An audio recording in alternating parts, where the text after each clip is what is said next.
It is extremely hot out, but that is not stopping people from coming out here along the Florizel Glassbowl Highway just across the street from the Rubus headquarters. They are demonstrating, they are protesting what they say is victimization and unfair treatment of the immediate past president of the Jamaica Gasoline Retailers Association, Mr. Philip Chung.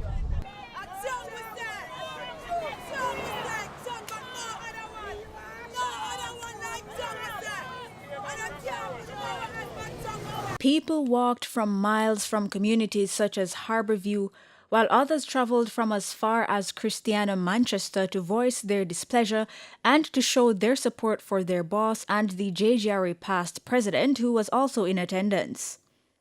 Mr. Philip Chung says he is being victimized as he is on the bitter end of an unfair contract that has been meted out to most dealers within the Rubus network. Most of these, he notes, are one-sided contracts. The current issue at hand, Mr. Chung is being asked to leave his business at the Waterlane service station. So the contract that I had at 112 Waterlane, a station in which I brought from zero up to the top, they have decided to take it away from me, just giving me 2 months sudden notice. There was no previous discussion. There was no element of any indication that they would have wanted the station. They waited until my tenure or term of presidency was up. And then they sent the notice. And it's a notice without compensation. Mr. Chung states that he was given a notice on October 31, 2018 to leave the Waterlane premises within 2 months, which falls on January 5.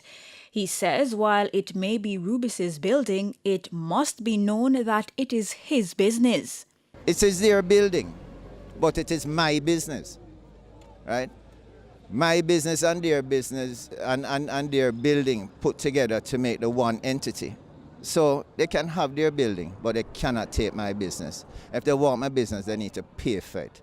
In giving his reason as to why he feels victimized, Mr. Chung highlights that Rubus CEO Alan Carew is of the view that Mr. Chung did not defend Rubus during the bad gas saga in 2015.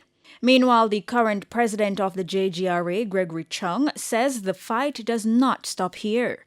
That we're going to educate all of Jamaica of what's going on. Rubus uses their big PR and their team of lawyers to hide behind and present a different story. We are saying what is happening to Jamaica. We have the truth on our side and the truth will come out. Most of the protesters share one common sentiment.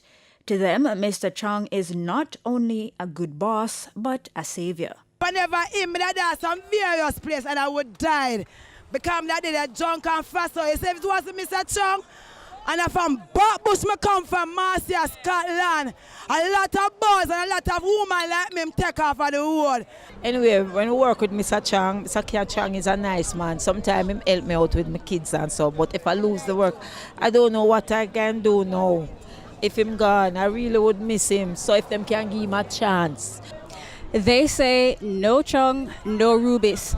All in all, these people are determined to keep fighting until they get their fair treatment. Reporting from the Rubus headquarters, I'm Abigail Smythe for Frontline News.